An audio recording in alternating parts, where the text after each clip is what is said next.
ஒரு ஊர்ல ஒரு பெரியவர் இருந்தார். ஒரு நாள் அவரை தேடி ஒருத்தர் வந்தார். ஐயா, நான் கடவுளை பரிபூர்ணமா நம்புறேன் அப்படின்னார். சரி, அந்த நம்பிக்கை உனக்கு எப்படி வந்ததுன்னு கேட்டார் இவர். அவர் சொல்ல ஆரம்பிச்சார்.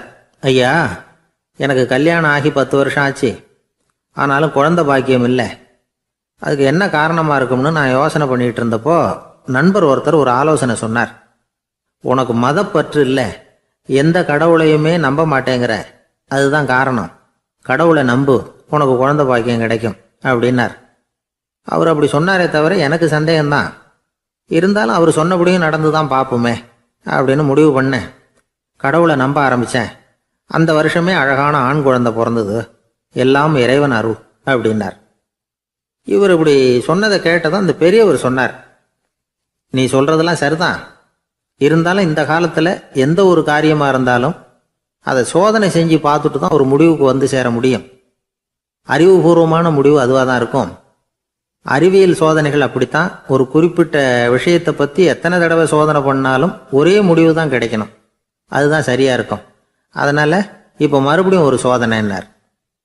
என்ன செய்யணும் அப்படின்னு கேட்டார் இவர். கடவுள்கிட்ட ஒரு பெண் குழந்தை வேணும்னு கேளு. முதல்ல ஆண் குழந்தையை கொடுத்தது மாதிரியே இப்போ ஒரு பெண் குழந்தையையும் கொடுக்குறாரா பார்க்கலாம் அப்படின்னார். சரின்னு சொல்லி இவர் அதே மாதிரி முயற்சி பண்ணினார். அதுக்கப்புறம் அவர் இந்த பெரியவர்கிட்ட வரவே இல்லை.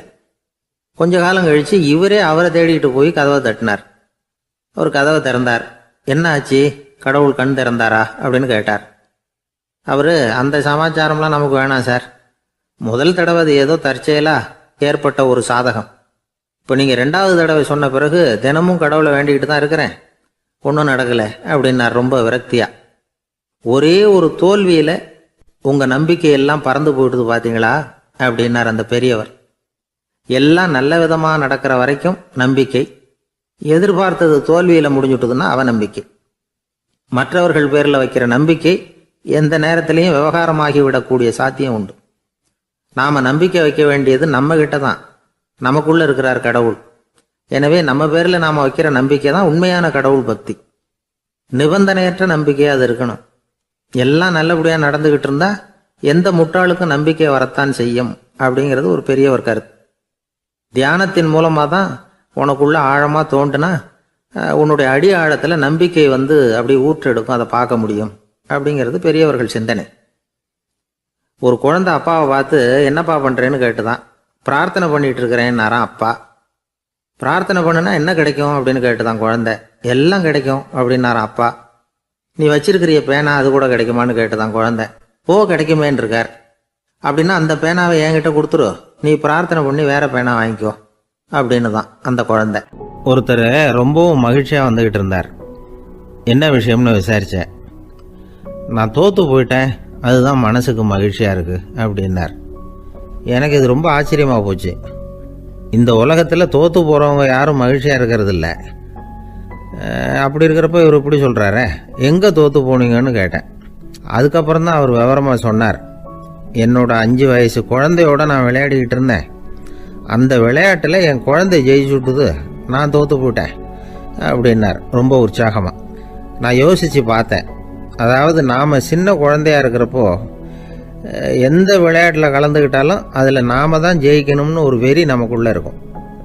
நம்மளை எதிர்த்து விளையாடுறவர் நல்லவரா கெட்டவரா, பெரியவரா சின்னவரா அப்படிங்கிறதெல்லாம் முக்கியம் கிடையாது. அவர் தோற்று போகணும், நாம் ஜெயிக்கணும், அதுதான் முக்கியம். எதிரியை சந்தோஷப்படுத்த விளையாடுகிற கலை அப்போ நமக்கு தெரியறதில்ல. வாழ்க்கையில் ஒரு பக்குவம் வந்ததுக்கு அப்புறம் வெற்றி பெறணுங்கிற மன அழுத்தம் போயிடுது. போட்டியில் ஜெயிக்கணுங்கிறத விட குழந்தையை சந்தோஷப்படுத்தணுங்கிறது முக்கியமாக போச்சு. ஜெயிக்கணுங்கிற வெறி ஓடி போட்டுது.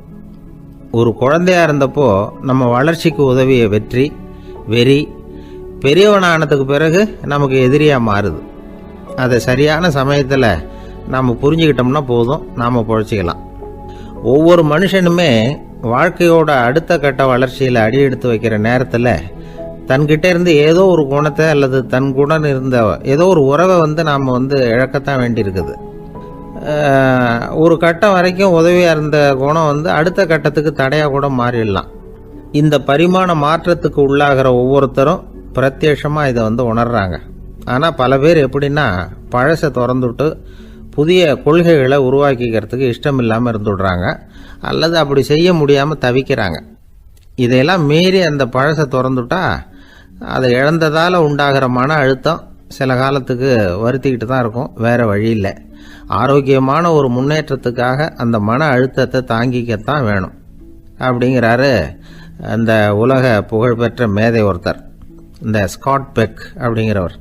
பிறந்த நாள் முதல் இதுதான் சரி அப்படின்னு கற்பிக்கப்பட்டு வந்த ஒவ்வொரு தத்துவத்தையும் தங்களுடைய வளர்ச்சிக்கு தகுந்த மாதிரி மாற்றி அர்த்தப்படுத்தி கொள்ள முடியாமல் வாழ்க்கை சூழல்ல அப்படியே அரைப்பட்டு தூளாகிறவர்கள் தான் ரொம்ப தவிக்கிறாங்களாம்.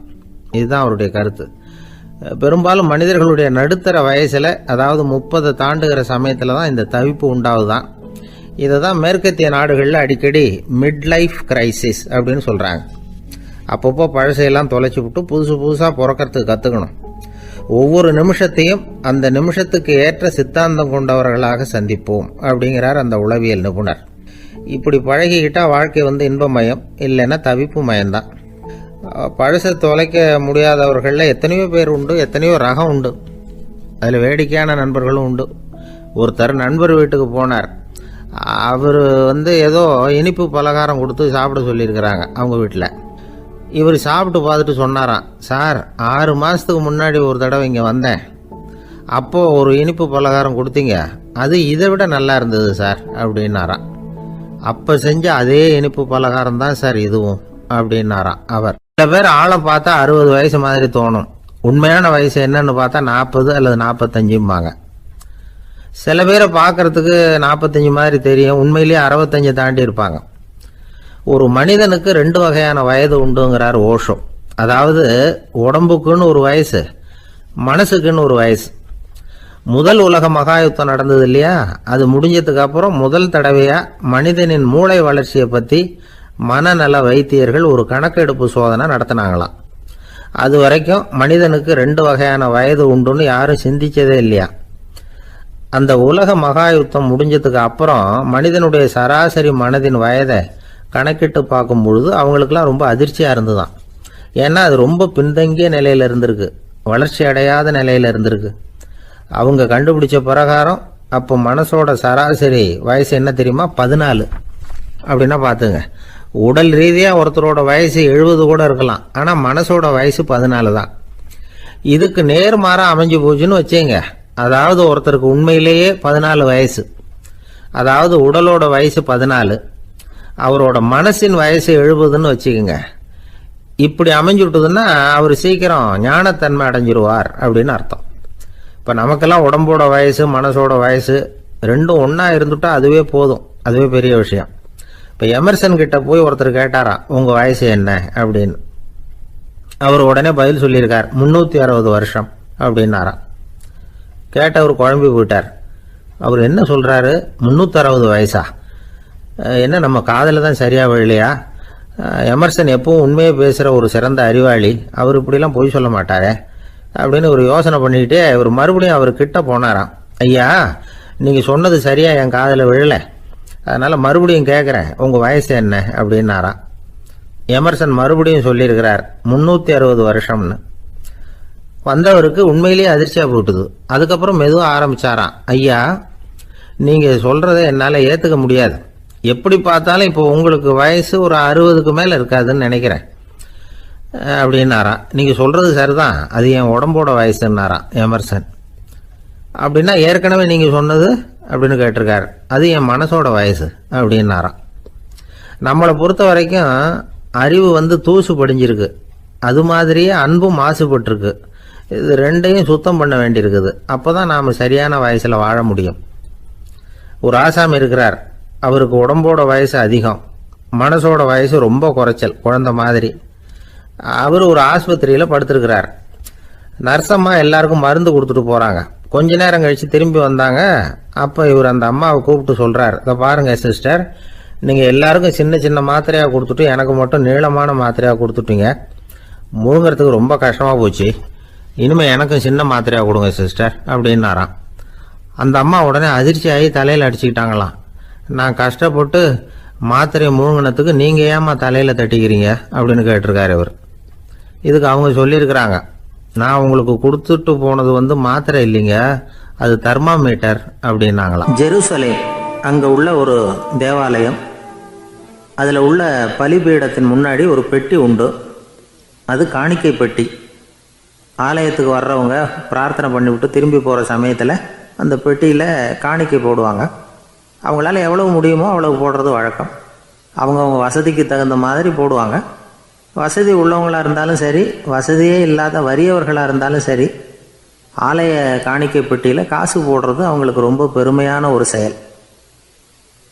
ஒரு சமயம் இயேசு தம்முடைய சீடர்களோடு அந்த ஆலயத்துக்கு வரார். அங்கே உட்காந்து ரொம்ப நேரம் வழிபாடு பண்ணிகிட்டு இருக்கிறார். சீடர்களும் அந்த ஜபத்தில் கலந்துக்கிட்டாங்க. வழிபாடு முடிஞ்சுது. இயேசு உட்காந்துருக்கிறார்.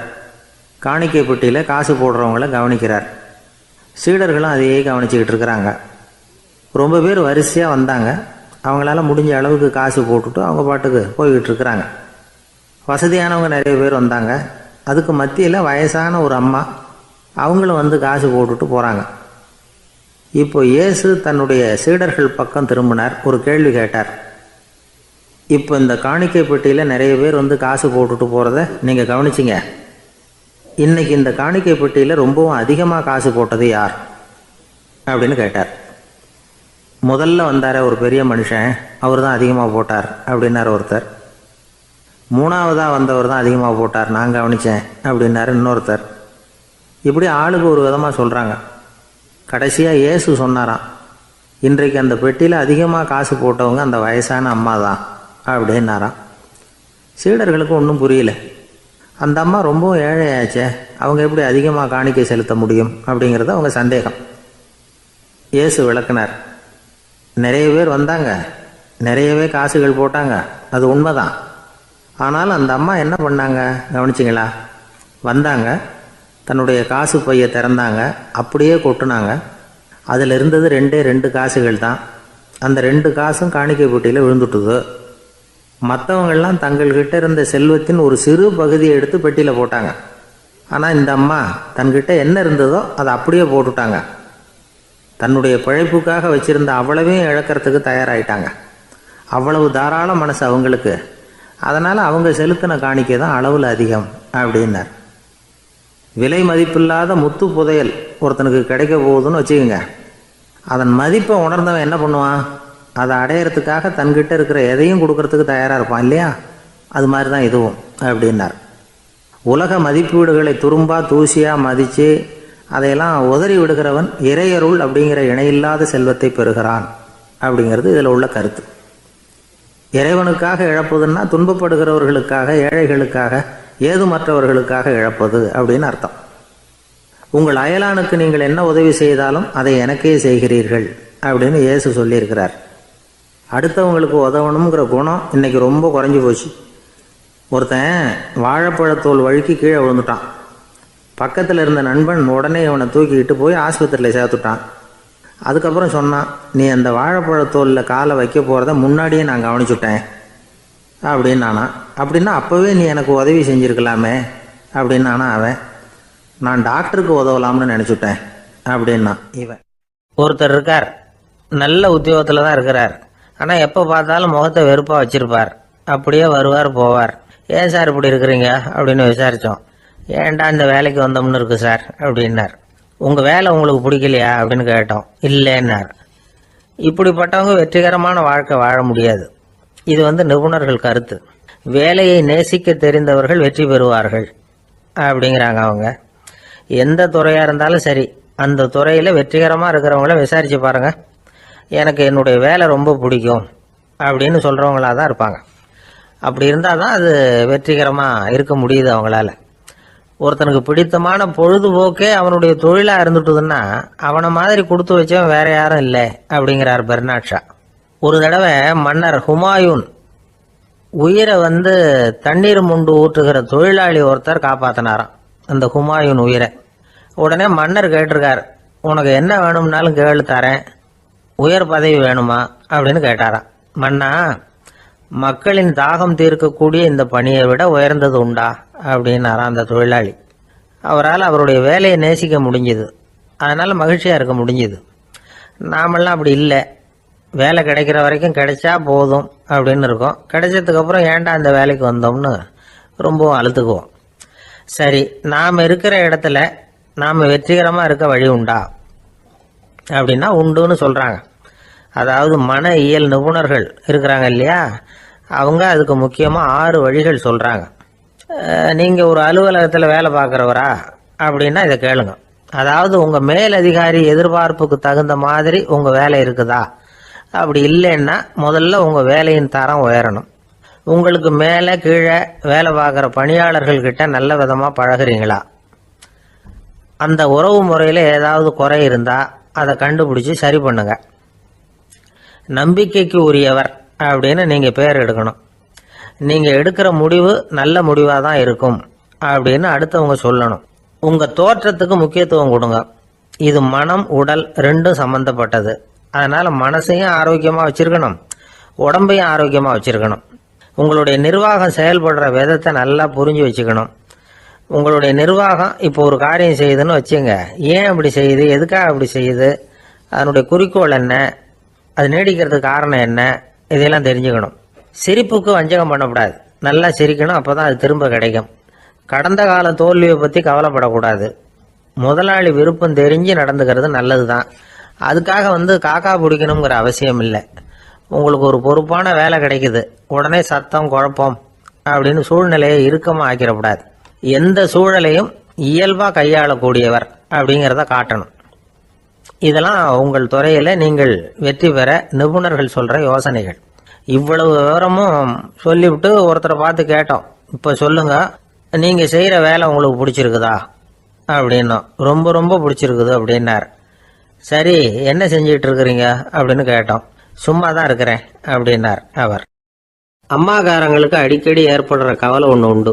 அதாவது குழந்தை சரியாக சாப்பிட மாட்டேங்குதே அப்படிங்கிற கவலை. இவங்கெல்லாம் ஒரு விஷயத்த நல்லா புரிஞ்சுக்கணும்.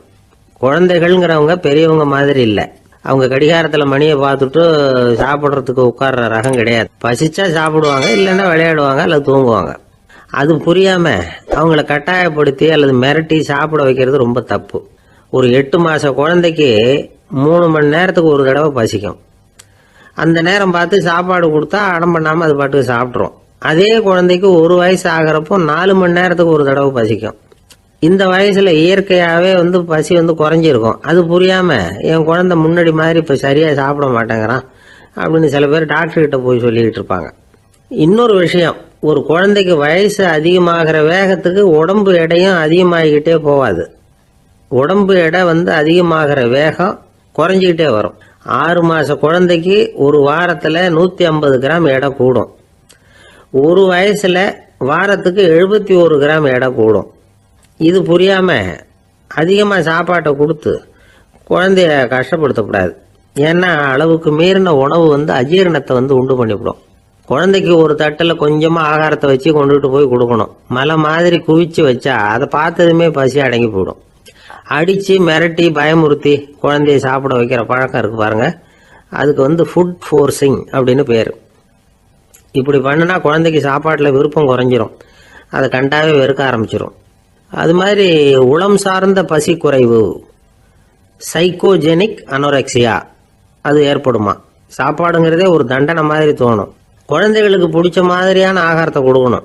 சத்து அதிகம் இருக்குங்கிறதுக்காக அதுக்கு பிடிக்காத ஆகாரத்தை கொடுத்து கட்டாயப்படுத்தக்கூடாது. குழந்தைகளுக்கு 2 வயசு ஆகிறப்போ இயற்கையாகவே எதிர்மறை குணம் உண்டாகும்.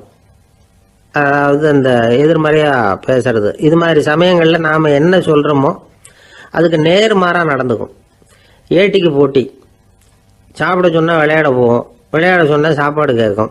இதை புரிஞ்சுக்கிட்டு நடந்துக்கணும். குழந்தை சொன்ன பேச்சை கேட்கலேன்னு கோவப்படக்கூடாது. குழந்தை வளர வளர பிடிவாத குணம் வர்றது சகஜம்.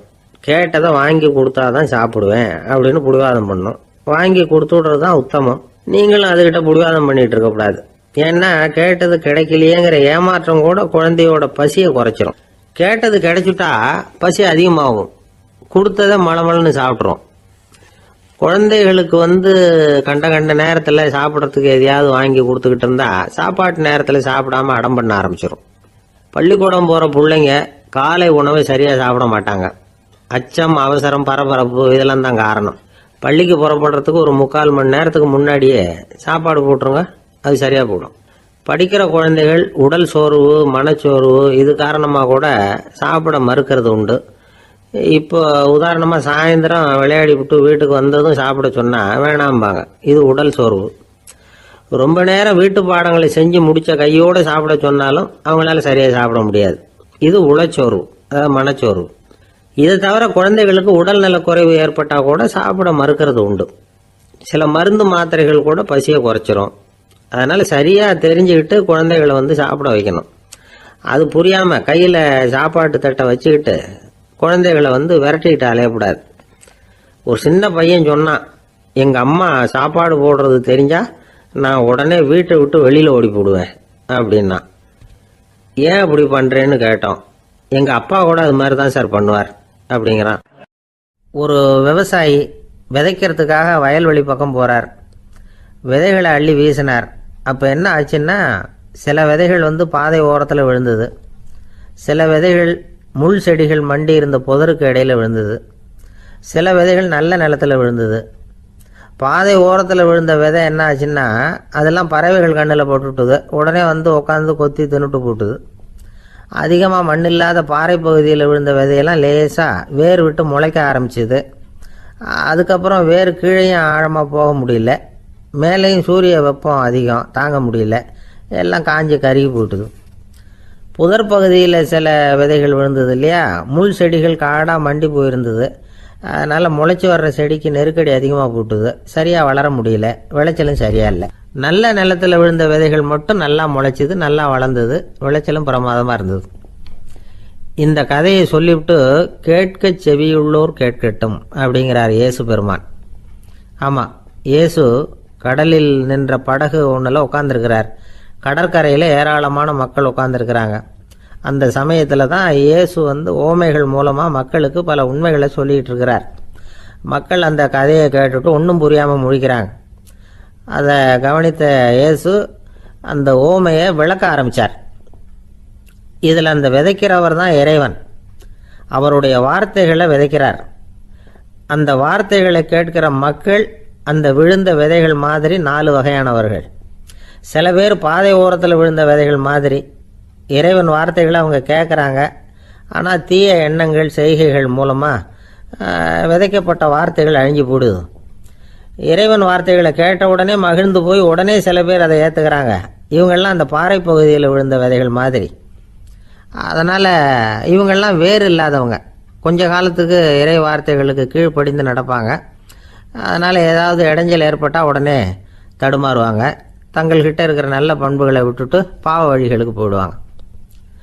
முள் செடிகளுக்கு இடையில் விழுந்த விதைகள் மாதிரி உள்ளவங்க யாருன்னா, இவங்களுக்கு உலக கவலை உண்டு, செல்வத்தின் மீது மயக்கம் உடையவர்கள். உலக ஆசைகள் இவங்களுக்குள்ளே பூந்துடுறதுனால அங்கே இருக்கிற நல்ல பண்புகள் மறைஞ்சு போயிடுது. அதனால் அவங்களும் உபயோகம் இல்லாதவங்களாக ஆயிடுறாங்க. நல்ல மனிதர்கள் நல்ல நிலத்தில் விழுந்த விதைகளுக்கு ஒப்பானவர்கள். இவங்க இறை வார்த்தையை கேட்குறாங்க, அதை ஏற்றுக்கிறாங்க, அவங்களும் நல்லபடியாக வாழுறாங்க, அடுத்தவங்களுக்கும் உபயோகமாக இருப்பாங்க. இதுதான் இயேசு சொன்ன விளக்கம். நல்ல வார்த்தைகளை கேளுங்கள், நல்ல வார்த்தைகளை ஏற்றுக்கொள்ளுங்கள், அடுத்தவங்களுக்கு உபயோகமாக இருங்க. இதுதான் பெரியவங்கள்லாம் நமக்கு சொல்லுகிற உபதேசம். ஒரு அப்பா தன்னுடைய மகனுக்கு உபதேசம் பண்ணார். இதை பாருப்பா, நல்ல வார்த்தைகளை கேட்கணும், எப்போதுமே மகன் அப்பா பேச்சை கேட்கறது நல்லது அப்படின்னாராம். நீ ஏதாவது ஒரு தப்பு பண்ணால் என் தலையில் ஒரு முடி நரைச்சி வெள்ளையாக போடும்பா, நீ செய்கிற ஒவ்வொரு தப்புக்கும் என் தலையில் ஒவ்வொரு முடி வெள்ளையாயிடும் அப்படின்னாராம். பையன் யோசிச்சான், அப்பா இப்போ தான் எனக்கு புரியுது, தாத்தாவோட தலைமுடி பூராவும் வெள்ளையாக இருக்கிறதுக்கு என்ன காரணம்ங்கிறது எனக்கு இப்போ தான் புரியுது அப்படின்னானா. ஐயா, உங்கள் பேரை தொடர்ந்து தினம் கேட்டுக்கிட்டு இருக்கிறேன் அப்படின்னார் ஒருத்தர். தொடர்ந்து கேட்குறீங்களே, உங்களுக்கு காது வலிக்கலையா அப்படின்னு கேட்டோம். பேசுகிற உங்களுக்கே வாய் வலிக்கல அப்படிங்கிறப்போ கேட்குற எங்களுக்கு எப்படி காது வலிக்கும் அப்படின்னார். நம்ம உடம்புல ஒரு அதிசயம் என்ன தெரியுமா? ரொம்ப நேரம் நாம் நடக்கிறோம்னு வச்சுக்கோங்க, கால் வலிக்கும். ரொம்ப நேரம் வேலை செஞ்சால் கை வலிக்கும், உடம்பு வலிக்கும். ரொம்ப நேரம் பார்த்துக்கிட்டே இருந்தால் கண்ணு வலிக்கும். ரொம்ப நேரம் பேசிக்கிட்டே இருந்தால் வாய் கூட வலிக்கும். ஆனால் ரொம்ப நேரம் கேட்டுக்கிட்டே இருக்கிறதுனால காது வலிக்கிறது இல்லை. அதனால் கேட்கறதுக்கு முக்கியத்துவம் கொடுத்தாங்க நம்ம பெரியவங்க. திருவள்ளுவர் தேவையில்லாமல் வார்த்தைகளை உபயோகப்படுத்த மாட்டார். ஒரு திருக்குறள்னு எடுத்துக்கிட்டாவே அதில் மொத்தம் 7 வார்த்தைகள், அவ்வளவுதான். அப்படி 7 வார்த்தைகள் மட்டுமே உள்ள ஒரு திருக்குறளில் வள்ளுவர் ஒரே வார்த்தையை 5 தடவை உபயோகப்படுத்தியிருக்கிறார், திரும்ப திரும்ப பயன்படுத்தியிருக்கிறார். அப்படின்னா அதை எந்த அளவுக்கு வலியுறுத்தி சொல்கிறார் அப்படிங்கிறத நாம் புரிஞ்சுக்கணும். அது என்ன குறள்? செல்வத்துள் செல்வம் செவிச்செல்வம், அச்செல்வம் செல்வத்துள் எல்லாம் தலை. செவிச்செல்வம்ங்கிறது அவ்வளவு முக்கியமானது. கற்றலின் கேட்டல் நன்று. அதிகம் கேட்கணுங்கிறதுக்காக தான் எவ்வளவு கேட்டாலும் காது வலிக்கிறது இல்லை. குறைச்சலாக பேசணும், அதிகமாக கேட்கணும். இன்னொரு விஷயம் கவனிங்க, நம்ம உடம்புல கண்ணுக்கு மூடி இருக்குது, எதையாவது நாம் பார்க்க விரும்பலைன்னா உடனே கண்ணை மூடிக்கலாம். நம்ம வாய்க்கு மூடி இருக்குது, பேச விருப்பம் இல்லையா, வாயை மூடிக்கலாம். மூக்குக்கு கூட மூடிக்கிற வசதி இருக்குது, எதையாவது முகர விருப்பம் இல்லையா, மூச்சை அடக்கிக்கலாம். ஆனால் பாருங்கள், காதுக்கு மூடி கிடையாது, அதை கையால் தான் மூட முடியும். யார் என்ன சொன்னாலும் அது நல்லதோ கெட்டதோ காதில் விழுந்துக்கிட்டு தான் இருக்கும். அறிவு தான் நல்ல விஷயங்களை எடுத்துக்கிட்டு கெட்ட விஷயங்களை விட்டுடணும். நல்ல கருத்துக்கள் நம்ம காதில் நிறைய விழுந்துக்கிட்டே இருக்கணும். அதை கேட்டு நாம் நல்லபடியாக வாழணுங்கிறது தான் படைப்பின் விருப்பம். ஆன்மீகவாதிகள் கூட ஒன்று சொல்லுவாங்க, அதாவது ஆன்மீக பாதையில் நீங்கள் முன்னேறணும்னா முதல்ல சிரவணம் செய்யணும்பாங்க. அதாவது பெரியவங்க சொல்கிற நல்ல கருத்துக்களை கேட்கணும் அப்படின்னு அதுக்கு அர்த்தம். அதனால் யார் நல்ல கருத்துக்களை சொன்னாலும் அதை காது கொடுத்து கேளுங்க. இவ்வளவு கருத்துக்களையும் நம்ம நேயர் ஒருத்தர்கிட்ட சொல்லிகிட்டு இருந்தோம். அவரும் சரி சரின்னு தலையாடிக்கிட்டே இருந்தார். அப்புறம் சொன்னார், நீங்கள் சொல்கிறது சரிதான் சார், காதுக்கு மூடி இல்லைங்கிறது ரொம்ப சரி, அதனால தான் உங்கள் தகவல் கூட நாங்கள் விரும்புகிறோமோ இல்லையோ தினம் காதில் விழுந்துக்கிட்டு இருக்குது அப்படின்னார். எங்களுக்கு ரொம்ப பெருமையாக இருந்தது. அப்படியா அப்படின்னோம். ஆனாலும் என்ன மாதிரி சில பேர் நீங்கள் தகவல் சொல்கிற சமயத்தில் காதில் மூடி இல்லையேன்னு சொல்லி கவலைப்படுறதில்ல சார் அப்படின்னார். ஏன்னு கேட்டோம். காதை மூடுறதுக்கு தானே வசதி இல்லை, ரேடியோவை மூடுறதுக்கு வசதி இருக்குதுல்ல, அதனால் டக்குன்னு அதை மூடி வச்சுருவோம் அப்படின்னார். இந்த ஆளை கண்டா ஏன் இப்படி முகத்தை திருப்பிக்கிட்டு வர்றீங்க அப்படின்னு கேட்டார் ஒருத்தர் நண்பர்கிட்ட. எலெக்ஷனில் அவன் எதிர்த்து நின்னவன் சார், என்ன அவங்ககிட்ட நமக்கு என்ன பேச்சுவார்த்தை அப்படின்னாரான் ரொம்ப கோபமாக இவர். சரி, அந்த ஆள் யாருன்னு கேட்டேன். என் கூட பிறந்த தம்பி தான் சார் அப்படின்னார் அந்த கோபம் குறையாமல்.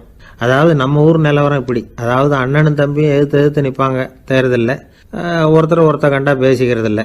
ஆனால் இங்கிலாந்தில் எப்படி தெரியுமா, அங்கே ஒரே மேடையில் போட்டி போடுற 2 வேட்பாளர்களும் பேசுவாங்களாம், பட்டிமன்றம் மாதிரி. ஒருத்தர் முதல்ல எழுந்திருப்பார், நான் இந்த தேர்தலில் வெற்றி பெற்றால் என்னென்ன செய்வேன் அப்படின்னு சொல்லிவிட்டு உட்காருவார்.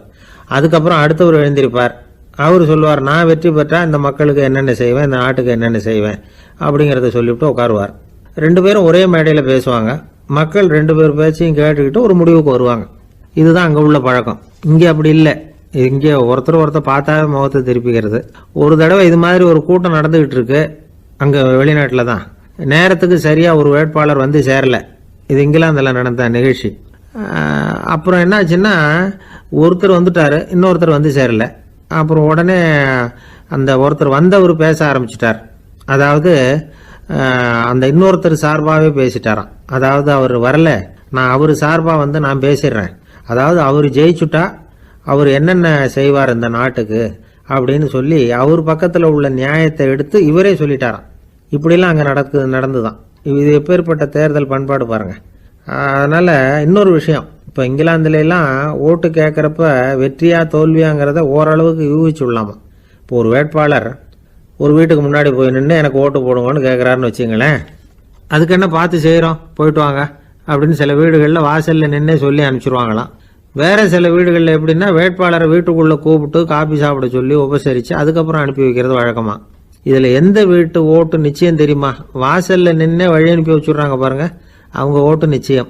உள்ளே கூப்பிட்டு காப்பி கொடுத்து அனுப்புகிறாங்க பாருங்க, அவங்க ஓட்டு நிச்சயம் இல்லையா. சரி, அப்புறம் ஏன் அந்த உபசரிப்பு அப்படின்னு கேட்டால் அதுக்கு ஒரு காரணத்தை சொல்கிறாங்க. அதாவது அது ஒரு அனுதாபத்தை தெரிவிக்கிற முறையா. ஐயோ பாவம், நாம் இவருக்கு ஓட்டு தான் போட போகிறதில்ல, எதையாவது செய்வோம், காப்பியாவது சாப்பிட்டு போகட்டும் அப்படிங்கிற எண்ணமா. இப்படி அந்த ஒரு பழக்கம். ஆக அந்த ஊரில் நிறைய காப்பி சாப்பிட்ணும்னு ஒருத்தர் ஆசைப்பட்டால் தேர்தலில் தோற்று போகிறதுக்கு தயாராக இருக்கணும். ஒரு சமயம் ஒரு ஊரில் தேர்தல் நடந்துதான். ஒரு தொகுதியில் நின்று தோற்று போன ஒருத்தர் கையில் ஒரு துப்பாக்கியோட ஊருக்குள்ளே சுற்றிக்கிட்டு இருந்தாராம். ஒரு போலீஸ்காரர் அவரை பார்த்துட்டு சந்தேகப்பட்டிருக்கார். அதனால் அவரை தடுத்து நிறுத்தி, என்ன இது துப்பாக்கியோட சுற்றுறீங்களேன்னு விசாரிச்சிருக்கார். இதுக்கு அவர் சொன்னாராம், சார் இந்த தொகுதியில் மொத்தம் 1,00,000 வாக்காளர்கள், அதில் எனக்கு 10,000 பேர் மட்டும்தான் எனக்கு ஓட்டு போட்டிருக்கிறாங்க. அப்படின்னா எனக்கு வேண்டாதவங்க இந்த தொகுதியில் 90,000 பேர் இருக்கிறாங்கன்னு அர்த்தம். இப்படி ஒரு சூழ்நிலையில் நான் என்னுடைய பாதுகாப்புக்கு ஆயுதம் இல்லாமல் நடமாடலாமா அப்படின்னு கேட்டாராம். எவ்வளவு எச்சரிக்கை பாருங்க. நம்ம ஊரில் சில பேர் ஓட்டு கேட்குற விதமே தனி. ஒருத்தர் ரொம்ப சாமர்த்தியமாக ஓட்டு கேட்பாராம். அவர் எப்படின்னா, ஒரு வீட்டுக்கு போகிறாருன்னு வச்சுங்களேன், அந்த நேரம் அந்த வீட்டுக்காரரு என்ன செஞ்சுக்கிட்டு இருக்கிறாரோ அதே வேலையை இவரும் கொஞ்ச நேரம் செய்வாராம், அவருக்கு ஒத்தாசையா. அதுக்கப்புறம் மெதுவாக பேச்சு கொடுப்பார், ஓட்டு கேட்பார், இது மாதிரி எலெக்ஷனில் நிற்கிறேன் கவனிக்கணும்னு.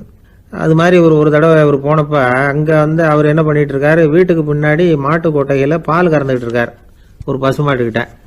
அந்த வீட்டில் இவர் ஓட்டு கேட்க போனவர் இவர் ஓடி போய் இன்னொரு சொம்பை எடுத்துக்கிட்டு அதே மாட்டுக்கு இன்னொரு பக்கம் போய் உட்காந்துக்கிட்டு இவரும் பால் கறக்க ஆரம்பிச்சிட்டார். எதிர உட்காந்துட்டு இருக்காரு இவர் இந்த பக்கம் உட்காந்துருக்கார். கீழே கொஞ்சம் குனிஞ்சு பார்த்தா ஒருத்தர் முகத்தை ஒருத்தர் பார்க்கலாம். கொஞ்ச நேரம் ஆனதுக்கப்புறம் இவர் மெதுவாக அவர்கிட்ட பேச்சு கொடுத்தாராம். இது மாதிரி நான் எலெக்ஷனில் நிற்கிறேன், நீங்கள் ஓட்டு போடணும், அதுக்காக தான் வந்தேன்னாராம். அது முடியாதுங்களேன்னாராம் அவர். ஏன்னு கேட்டிருக்கார். நான் இந்த வீட்டுக்காரன் இல்லை, நான்